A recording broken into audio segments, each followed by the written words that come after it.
भाऊ भाऊ हमारा लड़का सुमित इधर पढ़ता है चौथी में, अभी तक घर नहीं लौटा। नाम क्या बताया? सुमित क्या? सुमित सुरेंद्र जाधव। एक मिनट।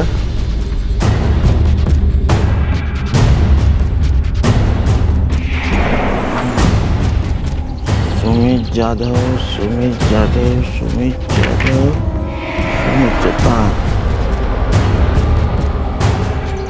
वो तो नहीं आया आज।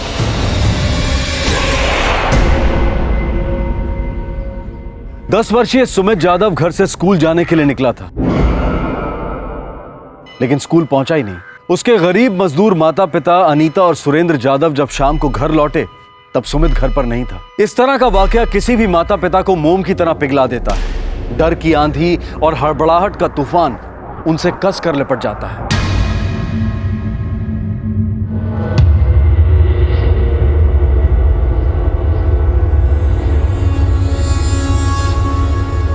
किसी से कोई दुश्मनी? गरीब का सबसे बड़ा दुश्मन तो गरीबी होती है। साहब, मेरा बच्चा बहुत मासूम है, उसमें कोई बुरी आदत नहीं है, कोई भी बुरी संगत नहीं है साहब। अब हम दोनों मजदूरी करते हैं, सुबह जल्दी घर से चले जाते हैं। सुमित अपने आप अपने टाइम पे स्कूल चला जाता है साहब, और शाम को वापस आते हैं तो घर पे ही होता है। आज पता नहीं किधर चला गया साहब। आपने आस पड़ोस में देखा कहीं खेलने गया हो? हाँ साहब, हमने सब जगह देख लिया साहब। ए सुमित, सुमित, सुमित! सुमित! आपने सुमित को देखा है क्या? ओ भाऊ, सुमित देखा क्या? सुमित! हे सुमित! सुमित! सुमित! हे सुमित! भाऊ, भाऊ, सुमित देखा क्या? सुमित! सुमित! हे सुमित! वो कहीं नहीं मिला साहब। फिर हम उसके स्कूल गए साहब। सुमित सुरेंद्र जाधव। वो तो नहीं आया आज। साहब, आप हमारे बच्चे को जल्दी ढूंढ दीजिए साहब। देखिए, हमने मिसिंग कंप्लेंट दर्ज की है, अपनी तरफ से हम पूरी कोशिश करेंगे। कुछ तो खा ले। पता नहीं मेरे बच्चे ने कुछ खाया भी होगा या नहीं। आज सुबह सुमित, 3 रोटी है, एक अभी खा लेना, 2 स्कूल में खाना। हाँ, चटनी भी है। आई, वड़ा पाव के लिए पैसे देना। कल दूंगी पक्का। हाँ, आज देना। आज दूंगी तो ये रोटी फोकर जाएगी, कल दूंगी पक्का। हाँ, चलती हूँ। अरे अनीता जल्दी चल। कल कुल्फी के ही पैसे दूंगी। अरे चलना, किधर है? आई खुश।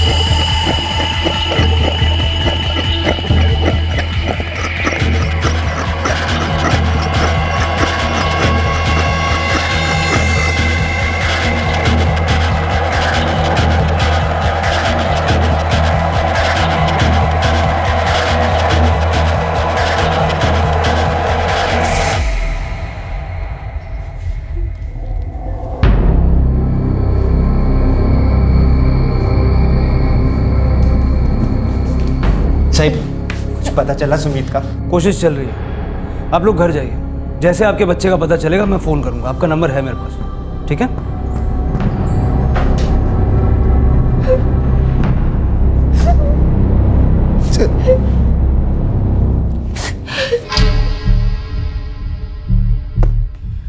पक्का इनकी किसी से कोई दुश्मनी नहीं, बस्ती में, बिरादरी में? नहीं सर, पूरी पूछताछ की।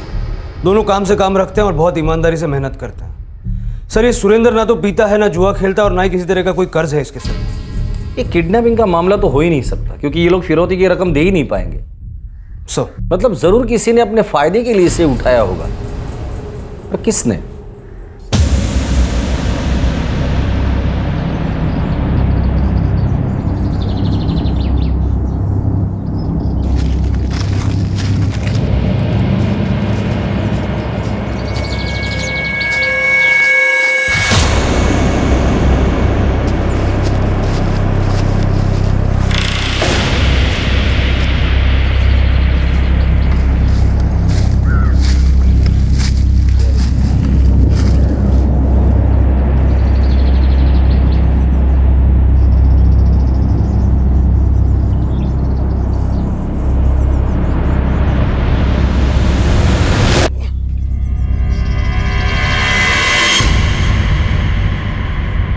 ए, कौन है वहाँ?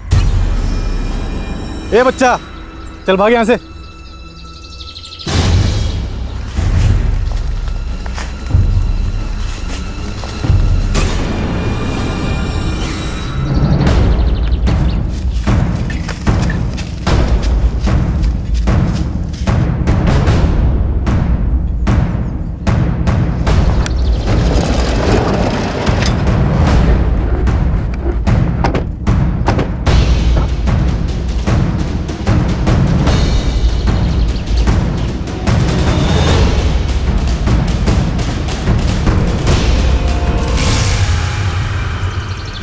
धर्म, जरा देखो तो क्या ये वही बच्चे सुमित जाधव?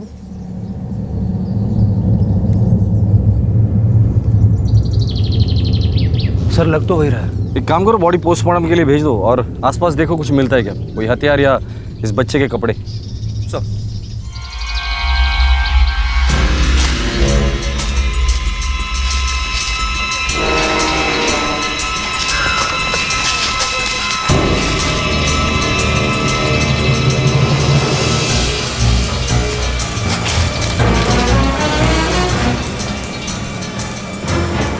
करता क्या है? खेती बाड़ी करता हूँ साहब। डर तो ऐसे रहे हो जैसे कुछ और करते हो या कुछ और किया हो। जंगल में लकड़ी काटना मना है साहब। पता है मुझे।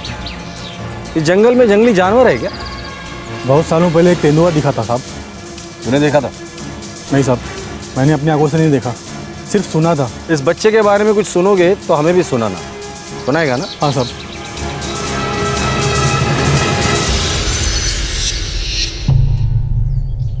सुमित स्कूल जाने की बजाय यहाँ आया होगा क्या सर? मुझे लगता है सुमित को यहाँ कोई लेकर आया होगा।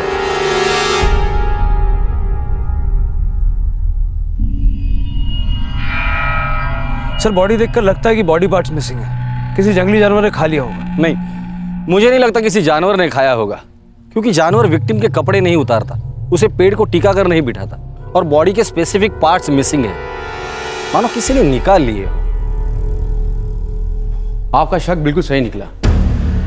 इस बच्चे की मौत गला घोटने से हुई है और किसी इंसान के हाथ हुई है। डॉक्टर साहब, जब हमें बॉडी मिली थी तब हमें ऐसा लगा था कि बॉडी के कुछ पार्ट्स मिसिंग हैं। हाँ, किसी औजार का इस्तेमाल करके बॉडी के पार्ट निकाले गए। मतलब वो जानवर वाली थियरी हम रूल आउट कर सकते हैं? बिल्कुल, लेकिन ये किसी जानवर का काम हो ही नहीं सकता। कोई भी जंगली जानवर चुन चुन के बॉडी के पार्ट नहीं खाते, और इस बच्चे के बॉडी में कोई भी जानवर के दांत या नाखून के निशान नहीं है। क्या ये ऑर्गन ट्रैफिकिंग का मामला हो सकता है? आपका मतलब ऑर्गन ट्रांसप्लांट? और इतने सारे ऑर्गन एक साथ? सर, ये तो किसी सुपर स्पेशलिटी हॉस्पिटल में ही पॉसिबल है। और सर, इस बच्चे की बॉडी पर कोई भी इंडिकेशन ये है कि इस बच्चे पर सर्जिकल ऑपरेट किया हुआ है सर, बल्कि वो पार्ट चाकू या चॉपर से काट कर निकाले गए। अब मुझे कुछ धुंधला धुंधला सा दिखाई दे रहा है। इस दाल में जरूरत से कुछ ज्यादा ही काला है।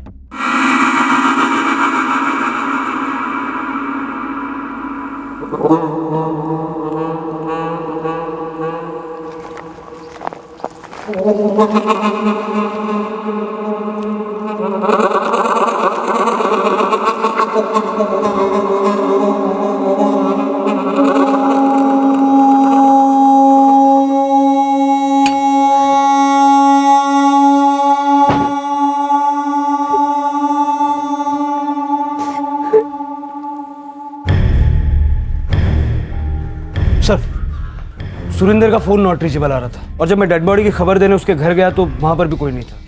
शायद मजदूरी के लिए गए होंगे, या कहीं उन्होंने ही।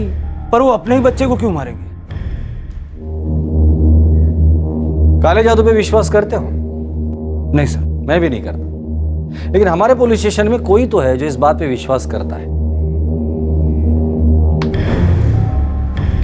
ये रहा सबूत। जब हम जैसे पढ़े लिखे लोग ऐसे बकवास को मान सकते हैं, तो अनपढ़ और गंवार लोगों का क्या कहना? सर, आपको ये बलि का मामला लगता है? खबरियों को कह देना एरिया में जितने भी तांत्रिक बाबा है सबकी खबर निकालो। शायद उनमें से कोई तो एक बाबा है जिसने इस जोड़ी की जिंदगी बर्बाद की। या शायद सुमित के माँ बाप ने।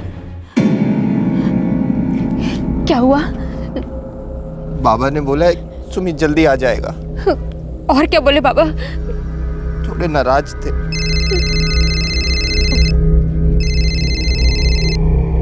हेलो, हाँ साहब, हाँ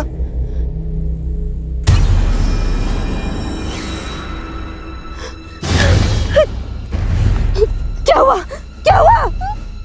रीता, पुलिस को एक लाश मिली है बच्चे की, हमको बुलाया है।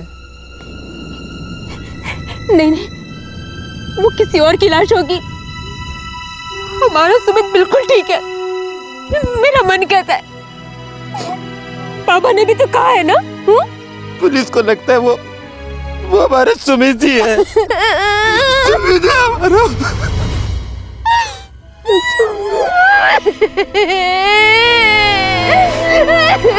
मेरा बच्चा। अंगूठा छाप अनीता और सुरेंद्र जाधव मजदूरी करके अपने इकलौते बेटे सुमित के भविष्य की इमारत बनाने के सपने देख रहे थे, लेकिन किसी ने उनसे उनके सपने, उनकी अमूल्य पूंजी बड़े ही क्रूर ढंग से छीन ली थी। पुलिस को शक था कि यह विकृत हत्या ब्लैक मैजिक से जुड़ी हुई थी। क्या पुलिस सही थी? क्या अनीता और सुरेंद्र जाधव का भी जादू टोने से कोई ताल्लुक था?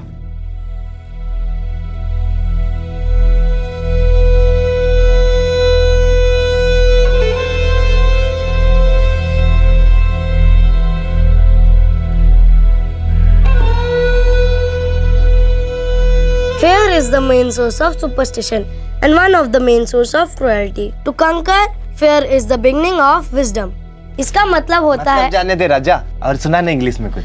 अंग्रेजी में गाना सुनाना। नहीं आई, मुझे अभी पढ़ना है। अच्छा चल पढ़, खूब मन लगा के पढ़। मैं तेरे लिए दूध लेकर आई हूँ, चीनी डालकर पिएगा ना? हाँ अभी लेकर आती हूँ।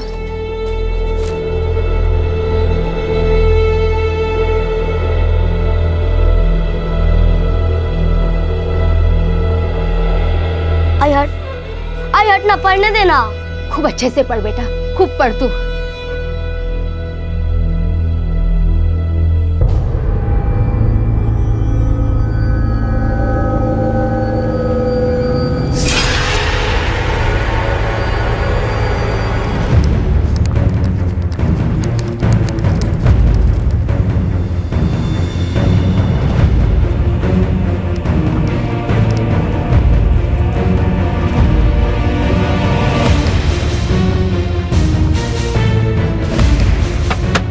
बाबा दरवाजा खोलो, बाबा दरवाजा खोलो।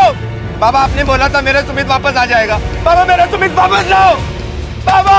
बाबा मेरा सुमित वापस लाओ, मेरा सुमित वापस लाओ। बाबा मेरा सुमित वापस लाओ, वापस लाओ बाबा। ताला लगा है भाई।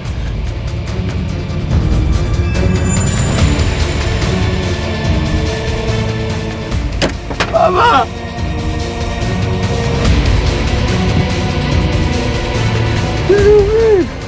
वैसे बात क्या है?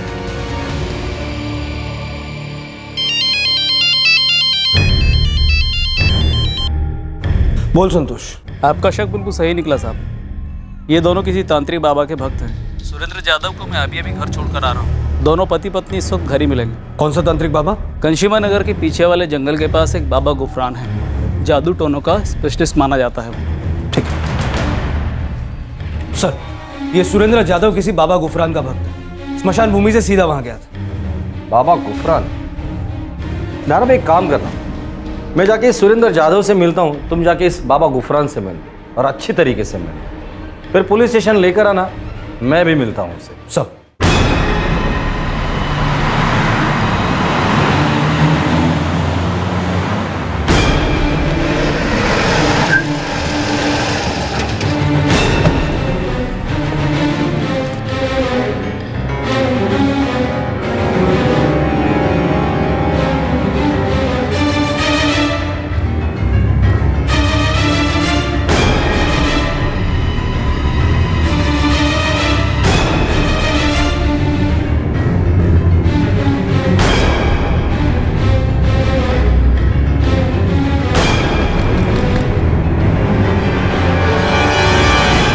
कुछ पूछना है?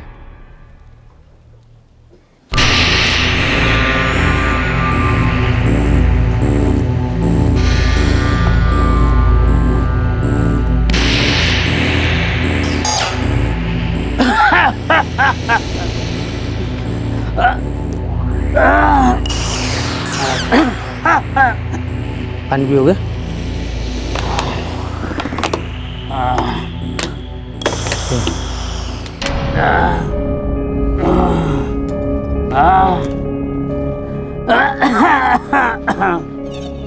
क्या बात है साहब, कुछ लफड़ा हुआ है क्या? बाबा गुफरान ठीक तो है ना अपने? बड़ी फिक्र है बाबा गुफरान की। साहब वो भी हमारी फिक्र करते हैं, उनकी दुआ और दवा में बहुत जादू है साहब। 3 दिन डॉक्टर की दवाई खाई थी मैंने, बुखार कम ही नहीं हो रहा था साहब। मेरे साथ काम करने वाला अशोक बोला बाबा गुफरान से मिल। बाबा गुफरान केवल आदमियों का इलाज करते हैं, औरतों का नहीं। करते हैं ना, और उनसे कभी मिलते नहीं हैं। बाबा औरतों के सामने नहीं आते, बस तकलीफ बताओ वो इलाज बताते हैं। ऐसा कितना लगेगा तो बताया नहीं अशोक। बाबा पैसे नहीं लेते हैं, जो दिल में आए वो दे दो, वो भी ठीक होने के बाद। पर उन्हें पता कैसे चलेगा मुझे क्या हुआ है? बाबा को तुम्हारे बारे में सब कुछ पता है, अंदर चल के देख लेना।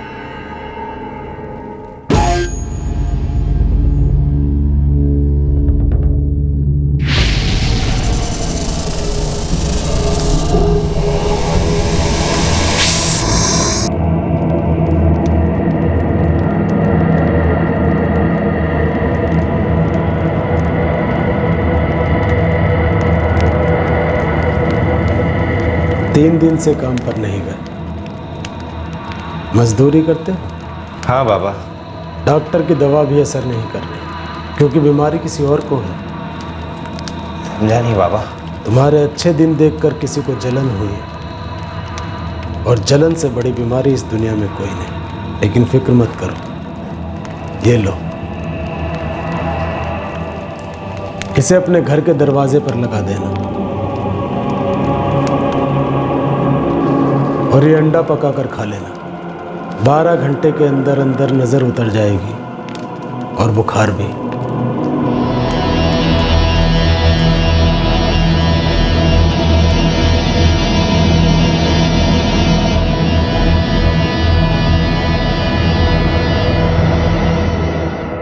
ताबीज बांधी, अंडा खाया और बुखार चला गया? ऐसा गया साहब, आज तक नहीं लौटा साहब। बाबा के कारण हमारा सब अच्छा हो रहा था, हम दोनों की कमाई बढ़ गई, हमारा बेटा सुमित भी पढ़ाई में ज्यादा तेज हो गया।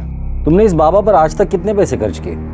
चमत्कारों की क्या कीमत हो सकती है साहब? 2300 2300 अभी तक। ऐसा ही कुछ। तुमने अपने बेटे सुमित को कभी इस बाबा गुफरान को मिलाया था? हाँ साहब, बाबा सुमित को बहुत पसंद करते थे।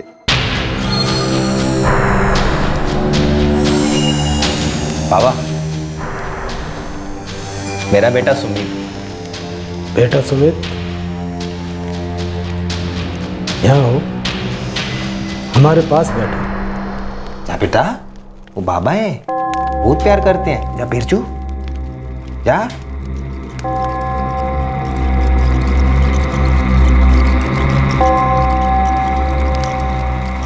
बैठो।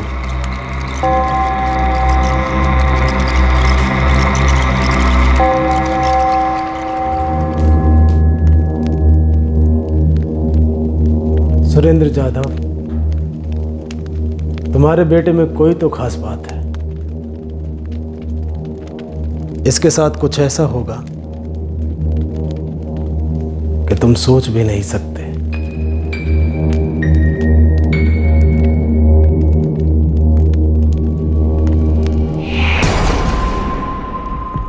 जा बेटा, खुश रहे।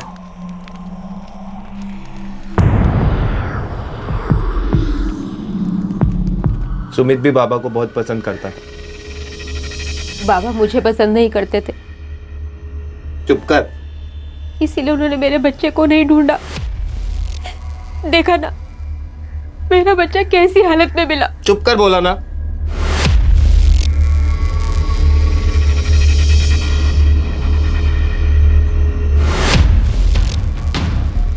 इस बाबा से आखिरी बार कब मिले थे? आज गया था साहब, और बाबा मिले नहीं।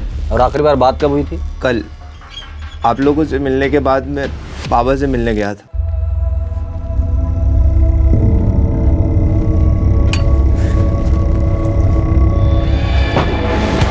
बाबा, क्या हुआ सुरेंद्र? बाबा, मेरा बच्चा सुमित बाबा, आपका बच्चा सुमित बाबा कल सुबह से गायब है बाबा, रात भर घर नहीं आया। बाबा उसे बचा लो बाबा, उसको ले आओ बाबा। बाबा उठो जादव उठो, हम अभी तेरे बच्चे को ढूंढ देते हैं।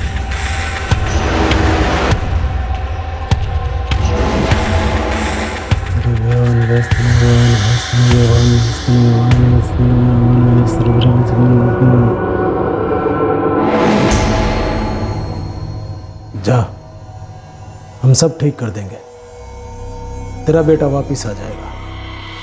पुलिस भी पूरी ताकत लगा के उसे ढूंढने लगी है बाबा। पुलिस को कैसे पता चला? बाबा मैंने शिकायत की पुलिस से। तो यहाँ आने से पहले पुलिस के पास गया था?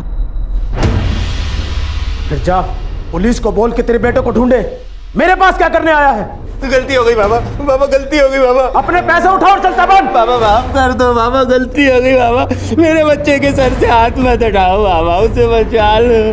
ठीक है, उठ। लेकिन एक बात ध्यान रखना, आइंदा ऐसी गलती ना हो, क्योंकि अपनी जिंदगी के मसले हमें खुद ही सुलझाने होते हैं, कोई तीसरा बीच में नहीं आना चाहिए। समझ गया बाबा। एक बात और याद रख, अगली बार अकेले आना, क्योंकि औरतों के शायद तक से हमें नफरत है। नहीं लाऊंगा बाबा, मेरे बच्चे को बचा लीजिए। जा, उससे बात करके हम घर भेज देंगे।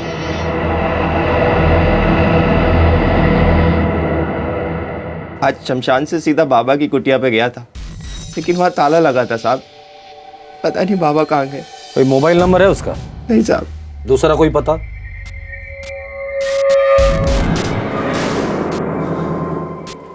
मिला कुछ?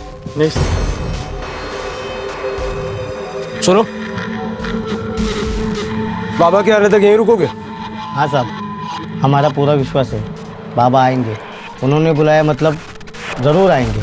देखो, मुझे नहीं लगता तुम्हारे बाबा आएंगे। एक काम करो, हमारे साथ चलो। सरकारी हॉस्पिटल रास्ते में पड़ता है, छोड़ दूंगा, इसकी हालत बहुत ख़राब लगती है। आप जाइए साहब, हम रुकेंगे। बाबा आएंगे, मेरे भाई को ठीक करेंगे, उनके हाथ में बहुत जादू है। कौन था ये बाबा गुफरान? क्या ये वाकई बली का केस था? और क्या इस बली के पीछे बाबा गुफरान का ही हाथ था, या फिर इस केस की सच्चाई कुछ और ही थी? शायद इन सारे सवालों का जवाब बाबा गुफरान ही दे सकता था, लेकिन क्या बाबा गुफरान खुद ही एक सवाल था जिसका जवाब उसके अतीत में था? सर, इस बाबा गुफरान के ठिकाने पर ताला लगा हुआ है, किसी को नहीं पता कि वो कहाँ गायब है। तारा विश्वास नहीं होता। हम लोग, ये बाबा लोग, उनके अनपढ़ और गरीब भक्त लोग एक ही दुनिया में एक ही टाइम पर जी रहे हैं। अंधश्रद्धा की भी हद होती है। सर, ये पढ़े लिखे अमीर लोग भी तो कितनी चीजें मानते हैं। मानते हैं, पर इस तबके के लोग बुरी तरह नचाए जाते हैं, कठपुतली की तरह। ये जादू टोना एक नशीली दवा की तरह है, हर छोटी सी छोटी मुश्किल में इसका सहारा लिया जाता है। सर, आपको लगता है कि इस गुफरान का इस मर्डर के पीछे हाथ है? मतलब जितना मैंने पता किया, इसके काफी भक्त लोग हैं, अच्छी खासी कमाई होती होगी इसकी। दारब, जो लोग दूसरों को अंधश्रद्धा के शिकार बनाते हैं, वो खुद भी तो उसके शिकार होते हैं। साहब, मैं संतोष, अंदर आऊं क्या? आ जाओ संतोष। नमस्कार साहब। साहब, ये गुफरान बाबा के बारे में फिलहाल तो इतना ही पता चल पाया है कि इसका असली नाम याकूब शेख है और 4 साल पहले कासलावाड़ी में रहता था अपने माँ बाप, भाई बहन, बीवी बच्चों के साथ। काम क्या करता? साहब, ये ऑटो रिक्शा चलाता था। उसके बाद 4 साल पहले ये सबसे अलग हो गया और अपने बीवी बच्चों को लेकर युगनपुर में रहने लगा। ये उसके युगनपुर का पता है। दारब, गाड़ी निकालो। युगनपुर।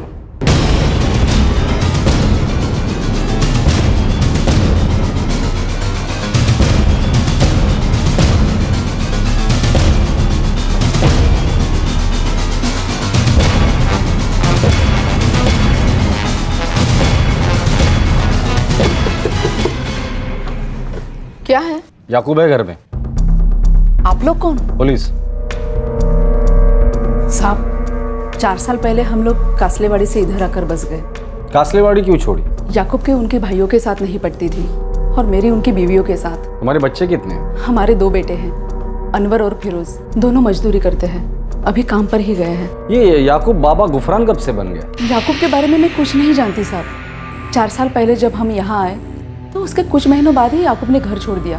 क्यों? मुझे नहीं मालूम साहब, बस वो अलग रहने लग गए। 6 महीनों में 1-2 बार मुझे मुंह दिखाते थे, कभी कुछ पैसे दिए तो कभी कुछ भी नहीं। पूरा हुलिया बदल दिया, बात करने का ढंग, पेश आने का ढंग, सब कुछ बदल दिया। और ऊपर से अजीब अजीब हरकतें करते थे।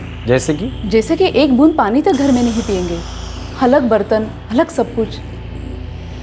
अभी 2 दिन पहले ही घर पर आए थे। बाहर जा। महीनों बाद मुंह दिखा रहे हो, कोई बात नहीं, कुछ नहीं, ऊपर से ये अजीब सी हरकतें, फालतू का रोब जमा रहे हो। बोला ना बाहर जा। आप तो बाहर।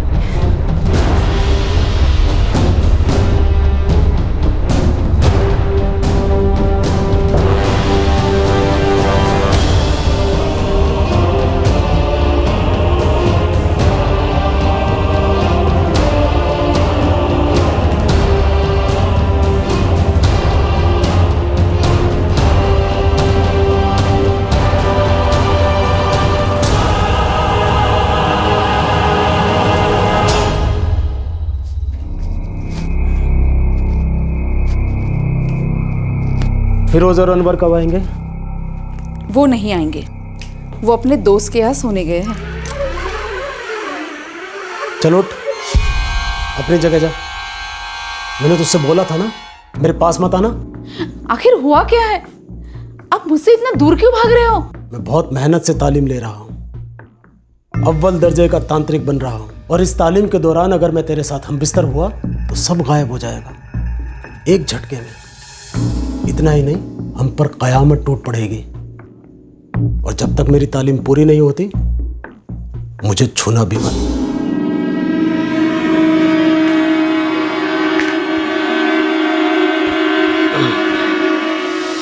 उसी रात वो वापस चले गए, पता नहीं कहाँ। हमेशा अकेला आता था या कोई साथ में रहता था?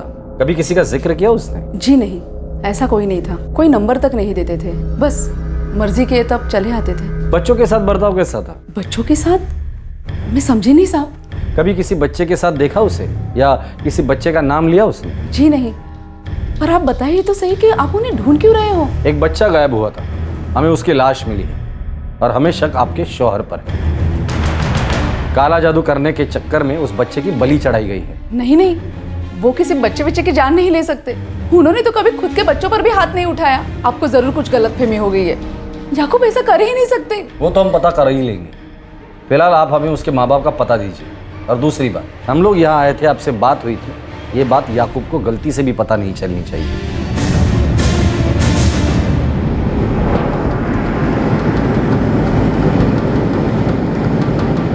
ये याकूब शेख उर्फ बाबा गुफरान कोई तो बदबूदार चीज पकाकर खाता था। अपनी पत्नी से भी दूर रहता था सर। समझ में नहीं आ रहा है, एक रिक्शा ड्राइवर तांत्रिक बाबा कैसे बन गया?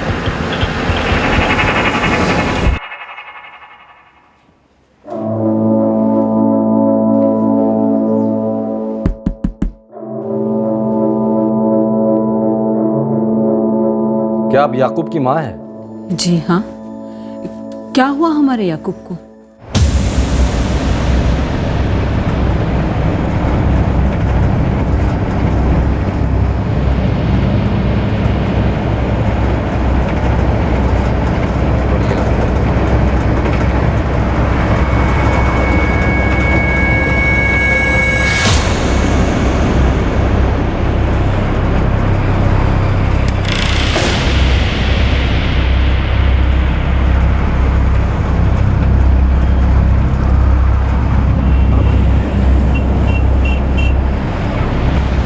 क्या आप लोगों को पता है आपका बेटा याकूब पिछले 4 सालों से तांत्रिक बाबा गुफरान बना हुआ है? माफ कीजिए, क्या बना हुआ है? तांत्रिक, जादू टोना, झाड़ फूक करने वाला, लोगों का इलाज करता है, दवाइयां देता है, चमत्कार करने का दावा करता है। नहीं नहीं, वो तो इन चीजों में पढ़ा ही नहीं। हाँ, गाड़ी वाड़ी चलाने में दिलचस्पी रखता था, ऑटो रिक्शा खोलकर जोड़ सकता है, बचपन से ही ऐसा था। पर आप उसे ढूंढ क्यों रहे हैं? वो आप लोगों को बहुत जल्द पता चल ही जाएगा। फिलहाल मुझे इतना बता दीजिए, ऐसा कोई शख्स है जिससे याकूब बहुत करीब था, कोई दोस्त वोस्त? बबलू से बात कीजिए, याकूब की और बबलू की अच्छी जमती थी। हाँ। जैसे जैसे पुलिस याकूब की अतीत में जा रही थी, उनके सामने एक ऐसे शख्स की पर्सनालिटी आ रही थी जो गृहस्थ था, कमाना चाहता था और टेक्निकल चीजों में दिलचस्पी रखता था। याकूब शेख से बाबा गुफरान बनने का सफर कैसे और क्यों हुआ, इसका खुलासा काफी चौंकाने वाला था।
याकूब कहाँ है बबलू? आप पुलिस वाले साहब? क्यों? याकूब भाग रहा है पुलिस वालों से? नहीं साहब, ये मेरे को नहीं मालूम, लेकिन जब से वो तांत्रिक बना है ना, मुझे लगता था कि वो जरूर किसी ना किसी लफड़े में फंसेगा। वो फंस चुका है बुरी तरह से। अब तू बता दे कि याकूब कहाँ मिलेगा। यहाँ बताएगा सीधे सीधे या लॉकअप में उल्टा लटक कर? उसका पता तो सारी दुनिया जानती है, कंशीमा नगर। हर रोज वहाँ सैकड़ों लोग उससे मिलने आते हैं वहाँ पे। झोपड़े को ताला लगा हुआ है, याकूब फरार है। हाँ साहब, वो उसके गुरु के पास गया होगा, शेकोटी। तू उसके बचपन का दोस्त है? जी। तो उसने तुझे जरूर बताया होगा कि वो तांत्रिक क्यों बना? नहीं साहब, उसने मुझको ज़्यादा नहीं बताया। 4 साल पहले गया था यहाँ से वो अपनी फैमिली के साथ, तब वहाँ उसको ट्रक ड्राइवर की नौकरी मिली थी और बहुत अच्छा चल रहा था साहब उसका वहाँ पे। 6 महीने पहले मुझको मिला और बोला कि मैं तांत्रिक बन गया हूँ। मैंने पूछा तांत्रिक क्यों, तो उसने सीधे सीधे जवाब नहीं दिया। बोला कि ये सब उसके उस्ताद की दुआ है, उसका गुरु।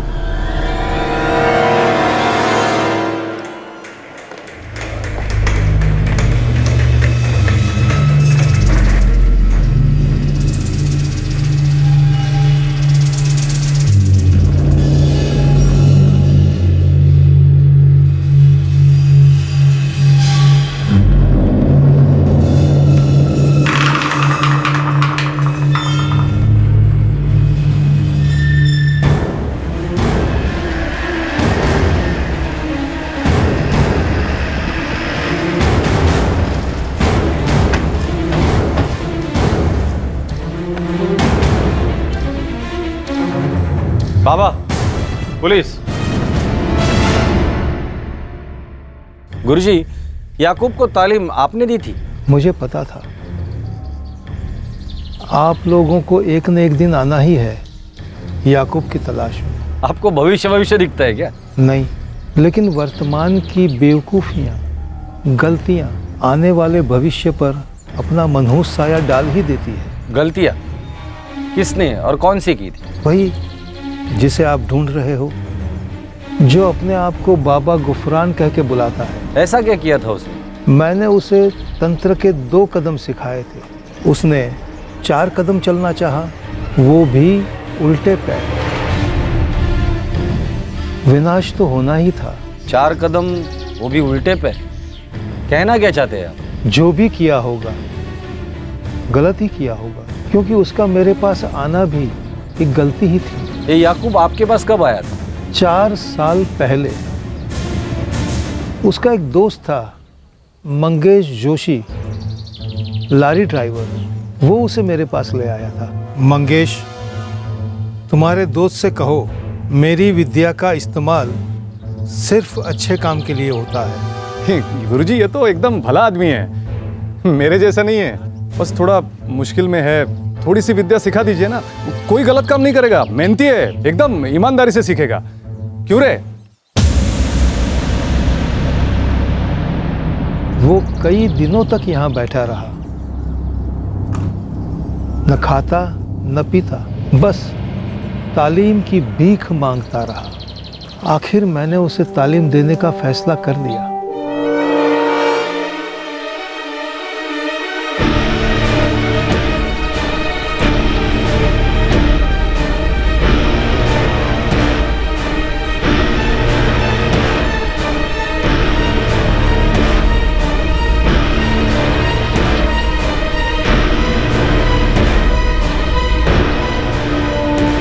याकूब, अब तुम मेरे शिष्य हो।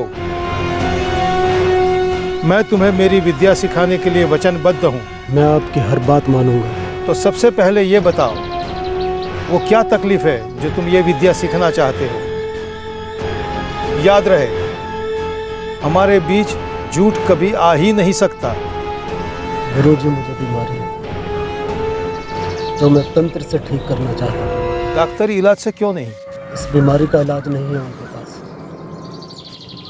और इसके बारे में मैं अपने परिवार वालों को भी कुछ नहीं बता सकता। तुम्हें एड्स है?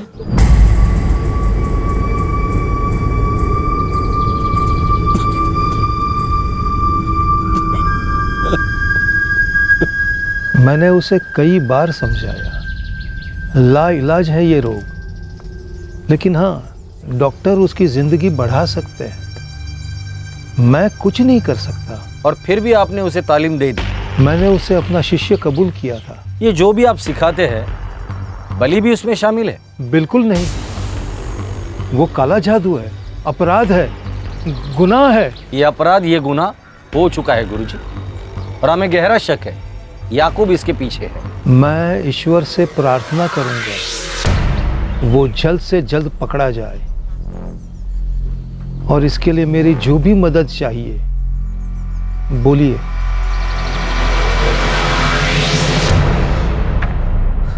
याकूब शेख, पिछली 2 टाइम से तो तुम आए ही नहीं। तुम दवाइयाँ तो ठीक से ले रहे हो ना? बीमारी जा रही है ना, अब तक तो लगभग खत्म हो गई होगी, है ना? ऐसा नहीं है, तुम्हारी हालत तो पहले से खस्ता हो रही है, और तुम्हें देख के लगता है कि तुम दवाइयाँ भी ठीक से नहीं ले रहे हो। देखो, जिंदगी ऐसे नहीं चलेगी, समझ रहे हो ना तुम? ये 4 चीज़ें लिख के दे रहा हूँ, इन्हें तुम्हें टाइम टू टाइम खाना है, ध्यान लगा के, ठीक है? हाँ डॉक्टर साहब, चारों चीज़ें खा लूँगा, टाइम से, ध्यान लगा कर खाऊंगा।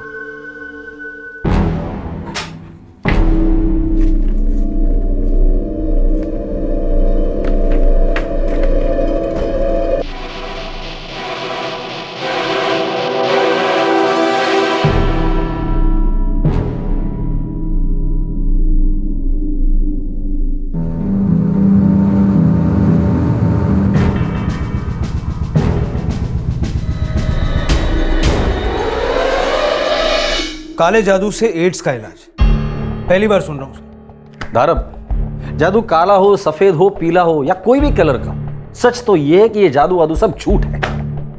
एक ऐसा झूठ जो बौखलाए और घबराए, दिमाग को चमत्कार लगता है। सर, लेकिन इतने सारे लोग इन बाबाओं के पास जाते क्यों हैं? चमत्कारों के दावे क्यों करते हैं? प्लेसिबो इफेक्ट कहते हैं इसे। बिना दवा की कैप्सूल अगर लोगों को खिलाते हो तो उनको ये लगता है कि उनके शरीर में दवा जा रही है। उस एहसास से ही वो काफी ठीक हो जाते हैं, अक्सर पूरी तरह। तरफ सारा खेल दिमागी होता है। सर, लेकिन इस खेल में सुमित यादव की वाकई में बलि चढ़ाई गई। तरबूज छुरे पर गिरे या छुरा तरबूज पर, कटना तो तरबूज को ही पड़ता है। और ये पहला केस नहीं है जहां बच्चे बड़ों के वहशियत का शिकार बने। और बदकिस्मती ये है कि ये आखिरी केस भी नहीं होगा।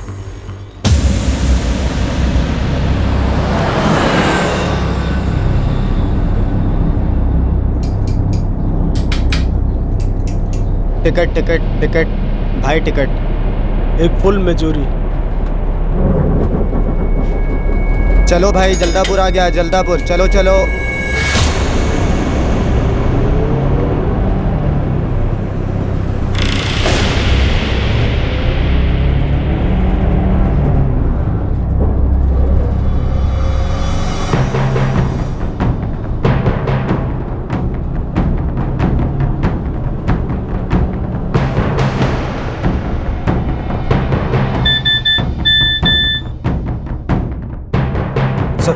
संतोष खबरी ने भेजा, याकूब शेख। इस वक्त कहाँ है वो?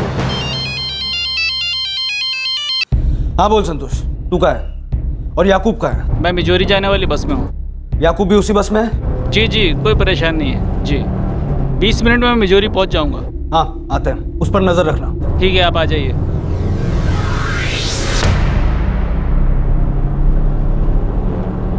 सर, 20 मिनट में याकूब मिजोरी पहुँचेगा। जल्दी चलो। पुलिस का वक्त पर पहुंचना बहुत जरूरी था, लेकिन क्या याकूब को कोई भनक लग गई थी? जी नहीं, हम यहां पर किसी दैवीय शक्ति का जिक्र बिल्कुल नहीं कर रहे हैं। हम बात कर रहे हैं शातिर क्रिमिनल्स की उस अलर्ट इंट्यूशन की जो तजुर्बे के साथ और गहरी होती जाती है। फोन अच्छा है, दिखा जरा। बस ऐसे ही काम चलाओ, मैं अपना फ़ोन किसी को देता नहीं। दिखा ना, खा थोड़ी जाऊंगा। नहीं नहीं, माफ़ कीजिएगा।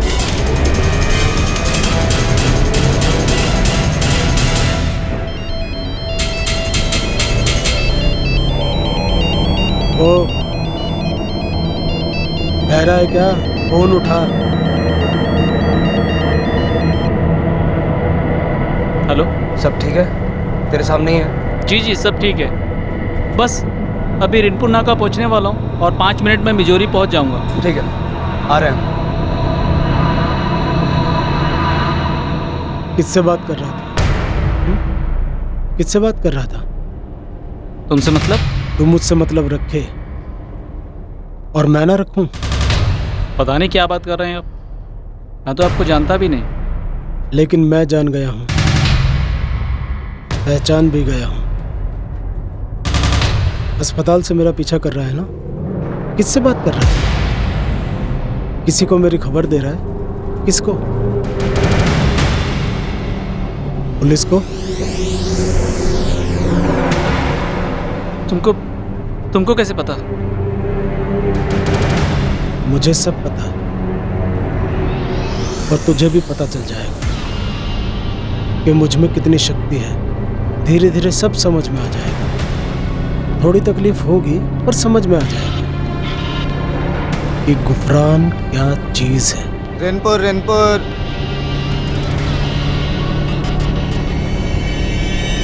अरे दाढ़ी बैठना, तेरा अगला स्टॉप है, ये रेनपुर है अभी। मुझे यहीं उतरना है।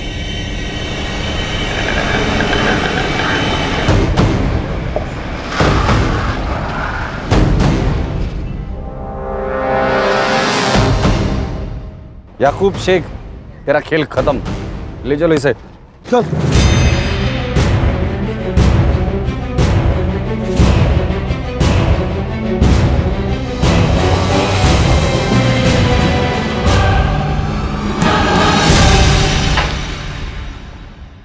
याकूब शेख उर्फ बाबा गुफरान सुमित जाधव को क्यों मारा? मैंने किसी को नहीं मारा, मैं तो सबको ठीक करता हूं, मारता नहीं। अरे साले, सीधे सीधे बता दे क्यों मारा, वरना मैं तुझे सीधा कर दूंगा डंडे से। बता।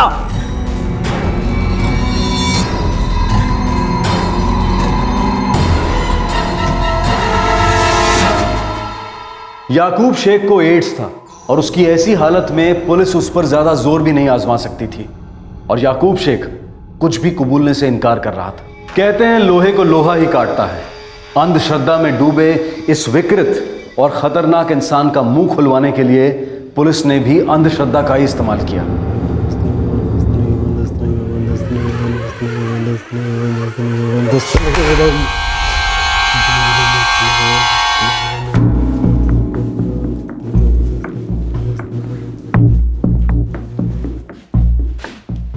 सर,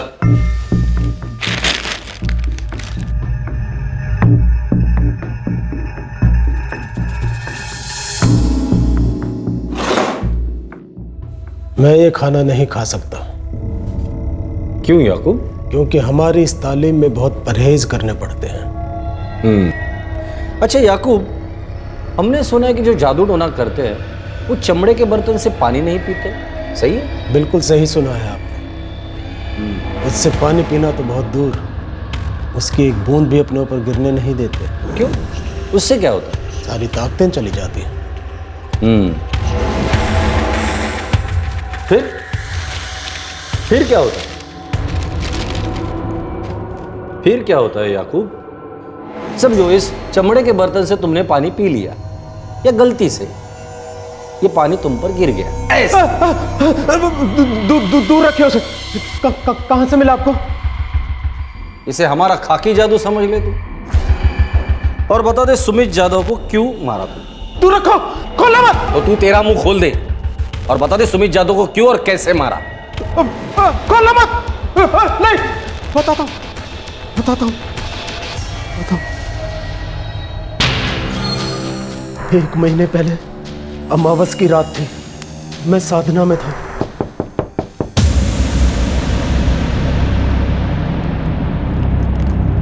बाबा गुफरान, आपको ऐसे तकलीफ देने के लिए माफी चाहते हैं। मेरी साधना भंग कर दी तुम लोगों ने। शुक्र है कि मेरे मुंह से कोई श्राप नहीं निकला। बाबा आपकी पूरी भरपाई कर देंगे, बस एक छोटी सी मदद कर दो। कैसी मदद? बाबा, मेरा नाम अरुण है और इसका विनय। हम दोनों बाक्सोली गांव से। हमें पता चला कि हमारे बगल वाले कुर्की गांव में खजाना छुपाया किसी ने, काफी सालों पहले से। तो मेरे पास क्यों आए हो? कुर्की गांव में तो पटकर बाबा भी है ना, उनकी साधना में भी काफी ताकत है, वहां जाओ। उन्होंने तो भेजा आपके पास बाबा गुफरान। बाबा पटकर आपसे मिलना चाहते हैं। एक असली तांत्रिक ही दूसरे असली तांत्रिक की ताकत को पहचानता है। जब हम दोनों मिले तो पूरे इलाके में ऐसी रोशनी फैली कि क्या बताऊं। मुझे सिर्फ इतना बता दे कि एक 10 साल के लड़के को क्यों मारा और कैसे मारा। देखो गुफरान, भक्त 11 साल के नीचे का होना चाहिए और ध्यान रहे कि उसके चेहरे पर कोई दाग ना हो।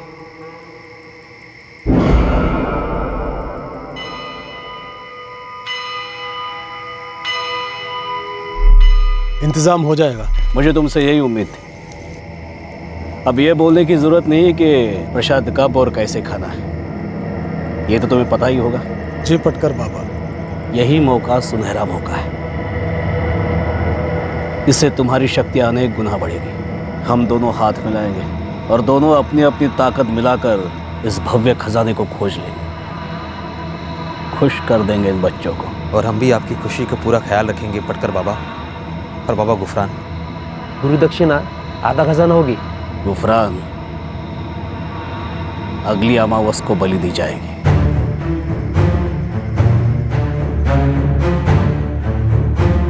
सुरेंद्र और उसका परिवार मुझे बहुत मानता था। उसका बेटा सुमित भी, मैं कई बार उससे मिला था और बच्चों की तरह वो भी मुझे बहुत पसंद करता था।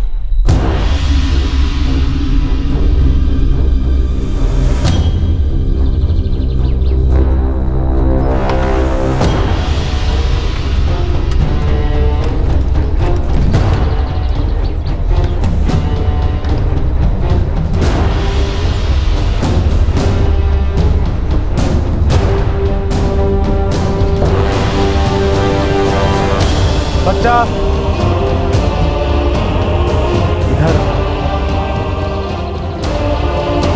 जीता रहे। हाँ, मुझे स्कूल छोड़।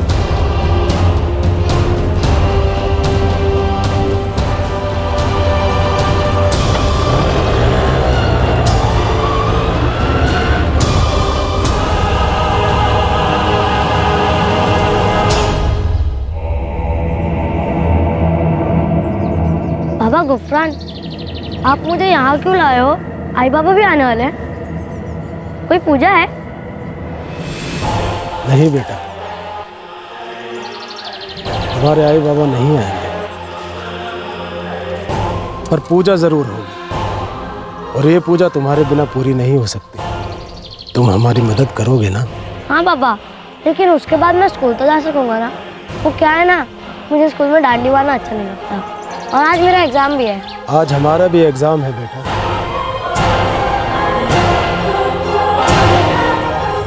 याकूब, तुम्हें वाकई लगता है कि ये बलि चढ़ाने से, प्रसाद लेने से दुनिया में कुछ भी बदल सकता है, खजाने मिल सकते हैं? जिंदा हूं 4 साल से, वो भी बिना किसी दवाई के।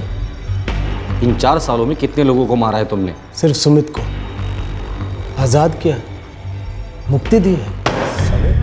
मेरे हाथों में होता ना तो तुझे अभी मुक्ति दे देता मैं। मासूम और बेगुनाह बच्चे की जान ली है, तुझे जरा भी पछतावा नहीं हुआ?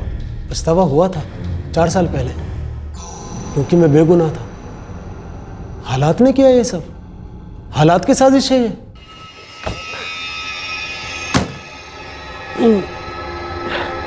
बहुत भूख लगी है यार मंगेश, आज तो पूरा बकरा ही खा जाऊंगा। अरे कभी हमारे साथ बकरियां भी खा लिया करो। आओ। ये सब नहीं यार। अरे दिल मत तोड़ मेरा, चल। भाई तूने मुझे ड्राइविंग सिखाई है, नौकरी दिलाई है, बड़ी मेहरबानी है तेरी, पर यार ये सब नहीं यार। क्यों, होता नहीं तुझसे? यार ये बात नहीं है, किसका दिल नहीं करता। पर यार शादीशुदा हूँ और ऊपर से बीमारी नहीं। अबे साले, कौन सी बीमारी बे? हैं? देख तेरे सामने खड़ा हूँ टनाटन, 16 साल से ट्रक चला रहा हूँ, 16 साल से। और बकरियां भी।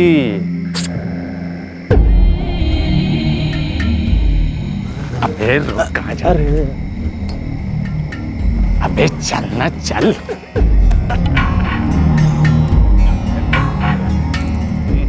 आपका दोस्त बिल्कुल कौला लगता है। इसकी तो अच्छी खातिरदारी करेंगे। क्या मेरे शेर? बड़ी महंगी पड़ी ये दोस्ती। एक बार गलती की, दूसरी बार की, गलती आदत बनी और आदत बनी लत। बीमारी दबे पाँव आई, पता ही नहीं चला।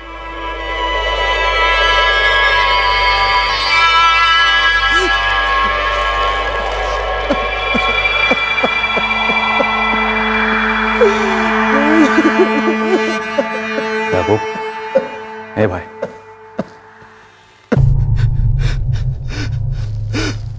बीवी को क्या कहूंगा, बिरादरी में कैसे मुंह दिखाऊंगा। अरे वो बात की बात है, पहले ये सोच ठीक कैसे होगा। एड्स है मंगेश, ठीक नहीं होगा, लेकिन डॉक्टरों ने कहा कि दवाइयों से चलेगी जिंदगी। अरे वो भी कोई जिंदगी है, बीवी से दूर रहना पड़ेगा तुझे। देख, मैं सच बोलता है, ये दवाई से कुछ भी नहीं होने वाला। अब तेरे को ना सिर्फ गुरुजी बचा सकता है। मुझे ठीक होना था, किसी भी तरह से ठीक होना था, मुझे मरना नहीं था। HIV वायरस और एड्स बीमारी पर हम कोई सामाजिक और नैतिक टिप्पणी नहीं करना चाहते हैं, खासकर इस केस के संदर्भ में। लेकिन याकूब शेख को एड्स होने के बाद उसके दिमाग में जिस तरह का विकृत स्वार्थ उमड़ आया, उसका इस केस से सीधा ताल्लुक है। इस विकृति का वायरस शायद उसके जहन में पहले से ही था, जिसका इस बीमारी ने पर्दाफाश किया।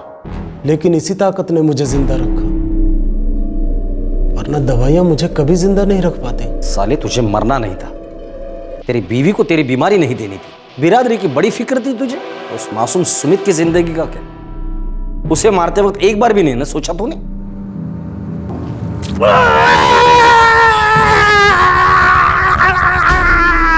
मेरी सालों की मेहनत इस कलीस पानी में मिला दी। मेहनत? जैसे खुदगर्ज और कमीने इंसान लोगों को चकमा देने के लिए मेहनत करते हैं, असली मेहनत तो सुमित के माँ बाप कर रहे थे। अपने खून से सींच कर सुमित को बड़ा कर रहे थे ताकि वो पढ़ लिख कर कुछ बन पाए।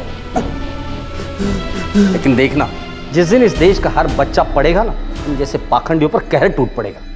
खत्म हो जाओगे तुम और तुम्हारे हर रंग का जादू टोना।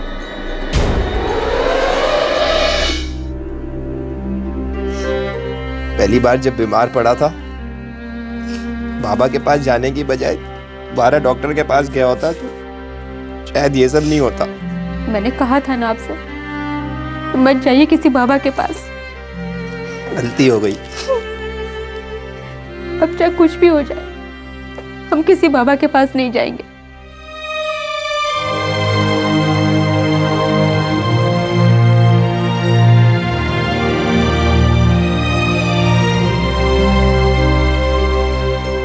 याकूब शेख और बाबा गुफरान के कबूलनामे को मानते हुए बाबा पाटकर, अरुण और विनय को भी पुलिस ने गिरफ्तार कर लिया है। इन चारों पर आईपीसी की धारा 302 के तहत हत्या के लिए, 386 के तहत किडनैपिंग के लिए और ब्लैक मैजिक एक्ट 2013 के तहत मुकदमे चलेंगे। चारों फिलहाल जुडिशियल कस्टडी में हैं। आंकड़ों के हिसाब से हमारे भारत देश की इकोनॉमी दुनिया में सबसे तेज रफ्तार से बढ़ रही है। आंकड़े ये भी बताते हैं कि दुनिया भर में सबसे ज्यादा अनपढ़ लोग भी हमारे देश में ही रहते हैं, जहां हर 4 में से 1 भारतवासी रात को भूखा सोता है। भूख एक भक्षक बनकर इंसान के ज़मीर और उसकी बेसिक कॉमन सेंस दोनों को निगल जाती है और एक हैवान को जन्म देती है जो उसी भूख का गुलाम बन जाता है। ये भूख सिर्फ रोटी की नहीं है, ये भूख होती है शॉर्टकट द्वारा कभी राहत पाने की तो कभी कामयाबी। हुनर और मौके के अभाव में ये भूख सारे माहौल में एक मायूसी और बेचैनी पैदा करती है। और इस दलदल में से फन उठाते हैं अंधविश्वास के सौदागर, जो थके हारे लोगों को चमत्कार का लालच देते हैं। वो अपने आप को वो सिम कार्ड बताते हैं जो सीधे ईश्वर से उनकी लाइन जोड़ सकता है। लेकिन ये लोग जोड़ते कुछ नहीं, सिर्फ टूटे हुए लोगों को और तोड़ते हैं और उन पर अपनी विकृति आजमाते हैं। आपसे फिर मुलाकात होगी क्राइम पेट्रोल सतर्क में। तब तक अपना ख्याल रखें, सुरक्षित रहें और याद रखें, सही वक्त सही कदम, सतर्क रहें। जय हिंद। इस तरह के और भी एपिसोड देखने के लिए हमारे चैनल को सब्सक्राइब करें और बेल आइकन दबाना ना भूलें।